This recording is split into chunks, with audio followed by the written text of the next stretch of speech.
వృషభం వారికి కనుక చూసుకున్నట్లయితే మీకు రెండవ స్థానంలో గురువు, తర్వాత మూడులోకి, తర్వాత నాలుగులోకి, మూడు రాసులు మారుతుంది, 2, 3, 4.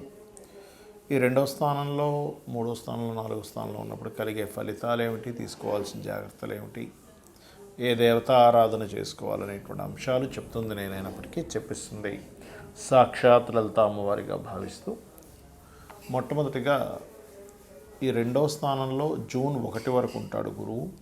ఇక్కడ మీకు రెండవ స్థానం కాబట్టి ధనయోగాన్ని ఇస్తాడు. ఎట్ ది సేమ్ టైం బంధువర్గంతో కానీ, కుటుంబ సభ్యులతో కానీ ధనపరంగానే కొంత మనస్పర్ధలు అలాంటివన్నీ కూడా ఇస్తాడు, గుర్తుపెట్టుకోండి. ఇక మూడవ స్థానంలో గురువు ఉన్నప్పుడు ఏంటంటే ఇది పర్టికులర్గా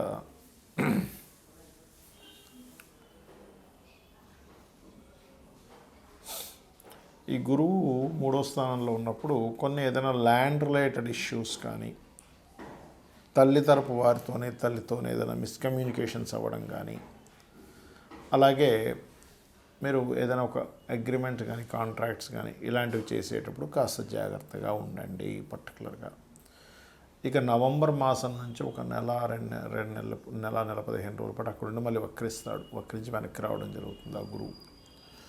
దీని మూలంగా ఏంటంటే 4వ స్థానం అనేటువంటిది ప్రాపర్టీ. అందులో ముఖ్యంగా ఏదైనా గవర్నమెంట్ రిలేటెడ్ సంబంధించిన ప్రాపర్టీస్ తీసుకోవడము, ఆక్షన్స్లో తీసుకోవడము, ఇటువంటి విషయాల్లో చాలా జాగ్రత్తగా ఉండాలి. అంటే ఒక ల్యాండ్ కొనుక్కున్నా, లేకపోతే ఒక గృహం కొనుక్కున్నా, బంగారం కొనుక్కున్నా, స్థలం కొనుక్కున్నా, ఈ యొక్క విషయాల పట్ల మీరు జాగ్రత్తగా ఉండండి పర్టికులర్గా ఈ సంవత్సరంలో. అందులో పర్టికులర్గా మీకు ఈ నవంబర్, డిసెంబర్ మాసాల్లో ఇక మీరు నిత్యము చేయవలసిన దేవతారాధన విష్ణు సహస్రనామాల యొక్క శ్రవణము, పఠనం చేయండి. గోవులకి కాస్త క్యారెట్స్, బెల్లము, గ్రాసము, మన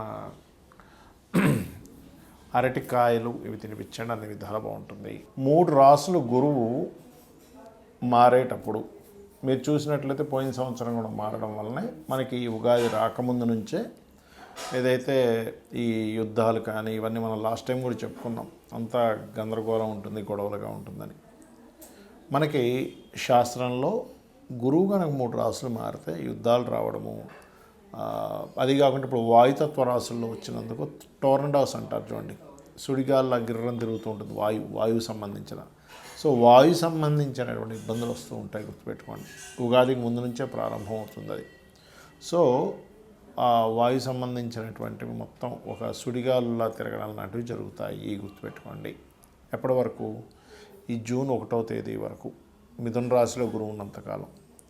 మిథున నుంచి ఎప్పుడైతే కర్కాటకంలోకి వెళ్తాడో, ఇక్కడ ఏంటంటే మీరు గమనిస్తే ఇక్కడ సముద్రంలో జరిగేటువంటి కొన్ని ఆటుపోట్లు కానివ్వండి, వాటర్ రిలేటెడ్ మూలంగా, వర్షపాత సంబంధంగా ఇట్లాంటివన్నీ పెరుగుతూ ఉంటాయి. ఇక దాని తర్వాత గమనించుకున్నట్లయితే సింహరాశిలో గురు సంచారం, దానికంటే ముందు ఇంకా సింహానికి వెళ్ళకముందు నుంచి కూడా దీని ప్రభావం ఉంటుంది. రాజుల మీద, రాజ్యాల మీద, ఇప్పుడు కాలంలో తీసుకుంటే సీఎంలు, పిఎంలు, ప్రెసిడెంట్లు, వీళ్ళ మీద ఎఫెక్ట్ పడనుంది, గుర్తుపెట్టుకోండి.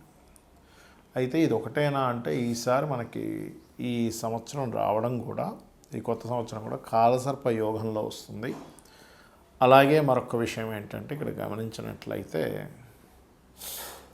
ఈ యొక్క గ్రహస్థితి ఏదైతే ఉందో,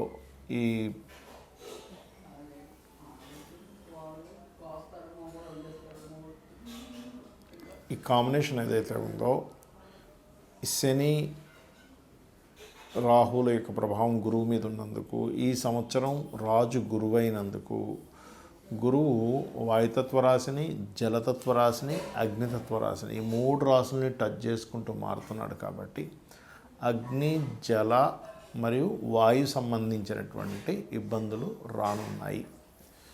కాబట్టి మీరందరూ కూడా నవగ్రహాల్లో ముఖ్యంగా శని, రాహు, గురువు, కేతు, కుజుడు వీలైతే ఈ గ్రహాల దగ్గర దీపారాధన చేయడము, మరియు చండీ వినడము, చండీ పారాయణం చేయడము, ఇవి ఖచ్చితంగా చేయండి.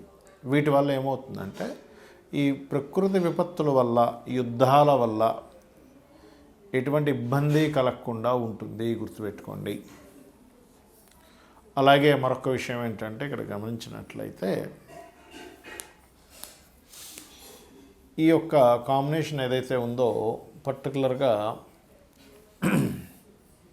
మనకి గమనించుకున్నట్లయితే ఈ యుద్ధ సంబంధించిందనుకోండి, లేకపోతే ఇవన్నీ పెరుగుతున్నాయని చెప్పుకున్నాం కదా. ఈ 3 రాశులు మారుతున్నందుకు మరొక విషయం ఏంటంటే మిథున రాశిలో ఉన్నప్పుడు ఈ కమ్యూనికేషన్ రంగాలకు సంబంధించిన, ఈ సిగ్నల్స్కి సంబంధించిన ఇటువంటి విషయాల మీద దాని ప్రభావం పడనుంది, గుర్తుపెట్టుకోండి. అలాగే మరొక విషయం ఏంటంటే ఒక రకంగా చెప్పాలంటే ఇది 3వ ప్రపంచ యుద్ధమే, ఇంక దానిలో ఎటువంటి సందేహం లేదు. ఎందుకంటే మనకి శాస్త్రంలో గురువు కనుక 3 రాశులు మారినట్లయితే 7 కోట్ల జీవరాశులకి ఇబ్బంది అని చెప్పడం జరుగుతూ ఉంటుంది. 7 కోట్ల జీవరాశులకి. కాబట్టి ఇలాంటి విపత్తులు ఎప్పుడు జరుగుతాయి? పెద్ద పెద్ద తుఫాన్లు రావడం వల్ల, టోర్నడోస్ అంటూ ఉంటారు, మనకి విదేశాల్లో ఎక్కువగా వస్తుంది. అలాంటివి సుడిగాలు తిరిగేటువంటి, అంటే ఒక రకమైనటువంటి టోర్నడోస్, అంటే ఒక గాలి గిర్రం తిరుగుతూ రాన్నింటిని ఎత్తుకుపోయి తిప్పేస్తుంటుంది. మీరు యూట్యూబ్లో కొట్టండి వస్తుంది టోర్నడోస్. ఎందుకంటే వాయురాశుల్లో ఈ ప్రభావం ఉన్నందుకు, వాయుతత్వ రాశుల్లో గురువు యొక్క ప్రభావం ఉన్నందుకు, గురువు యొక్క రాశులు మారినందుకు. కాబట్టి ఈ గురు రాశుల్లో ఉన్నంతసేపు కూడా ఏంటంటే మీకు కాస్త ఎవరితోనే ఏదైనా మాట్లాడేటప్పుడు కాస్త జాగ్రత్తగా మాట్లాడాలి. చిన్న చిన్న విషయాలకు కూడా మిస్కమ్యూనికేషన్స్ అవుతూ ఉంటాయి సామాన్య ప్రజలకి. అలాగే కాస్త ఫ్లైట్ల మీద ప్రయాణం చేసేటప్పుడు కూడా సామాన్య ప్రజలు ఈ యొక్క జూన్ 1వ తేదీ వరకు కొంత జాగ్రత్తగా ఉండాలి. ఇక జూన్ 2 నుంచి అక్టోబర్ ఎండింగ్ వరకు వాటర్ మీద వెళ్ళేవి, లేకపోతే వాహన సంబంధించిన వాటి మీద మీరు గమనిస్తే లాస్ట్ ఇయర్ కూడా మనకి అతిచారంలో గురువు ఎప్పుడైతే మిథునం నుంచి వృషభం నుంచి మిథునం నుంచి కర్కాటకంలోకి ఎంటర్ అవ్వగానే విపరీతమైన యాక్సిడెంట్స్ అయ్యాయి. మీరు గుర్తుపెట్టుకోండి, చాలా యాక్సిడెంట్స్ విపరీతంగా అయ్యాయి. ఏమిటిది? తెల్లవారితే లేస్తే చాలు యూట్యూబ్ ఓపెన్ చేసినా, పేపర్ ఓపెన్ చేసినా సరే ఎప్పుడు యాక్సిడెంట్సే ఉన్నాయి. కాబట్టి జూన్ 2 నుంచి అందరూ కూడా ఈ యొక్క అక్టోబర్ ఎండింగ్ వరకు కూడా వాహనం మీద వెళ్ళేటప్పుడు కాస్త జాగ్రత్తగా వెళ్ళండి, గుర్తుపెట్టుకోండి. ఇక మరొక విషయం ఏంటంటే ఎప్పుడైతే ఈ సింహరాశిని కూడా టచ్ చేస్తున్నాడో గురువు యొక్క స్వరూపాలు మారాయి. కాబట్టి మనం ఇందాక చెప్పినట్టుగా నాయకులు, అలాగే కొంతమందికి వాళ్ళ హార్ట్ రిలేటెడ్ సంబంధించినవి, అంటే బీపీస్ అవి ఎక్కువగా ఉండే హార్ట్ రిలేటెడ్ ఇష్యూస్ ఉంటాయి కొంతమందికి. అటువంటి వారు ఖచ్చితంగా ఈ సింహరాశిలో, అంటే ఆల్మోస్ట్ నవంబర్ నుంచి, అక్టోబర్ నుంచి దాని ప్రభావం ఉంటుంది. అక్టోబర్ నుంచి మరలా నవంబర్, డిసెంబర్ ఆ మాసాల్లో కూడా కొంత హెల్త్ పరమైనటువంటి విషయాల్లో కొంత జాగ్రత్తగా ఉండాలి. బికాజ్ ఆఫ్ దీని యొక్క ప్రభావం ఈ ఒక్కరోజుతో పోదు, సంవత్సరం 3 నెలలు ఉంటుంది. దీని మూలంగా ఎప్పుడైతే అగ్ని, వాయువు, జలము, అగ్ని ఈ 3 సంబంధంగా ఎప్పుడైతే ఇదవుతుందో ఇది 3 రాశులు మారుతున్నందుకు ఇది 3వ ప్రపంచ యుద్ధానికి దారితీస్తుంది. కాబట్టి సామాన్య ప్రజలు ఇబ్బంది కలగకుండా ఉండాలి. కాబట్టి మీ యొక్క ఇష్టదైవాన్ని తలుచుకోండి, అన్ని విధాలా బాగుంటుంది. శ్రీమాత్రే నమః.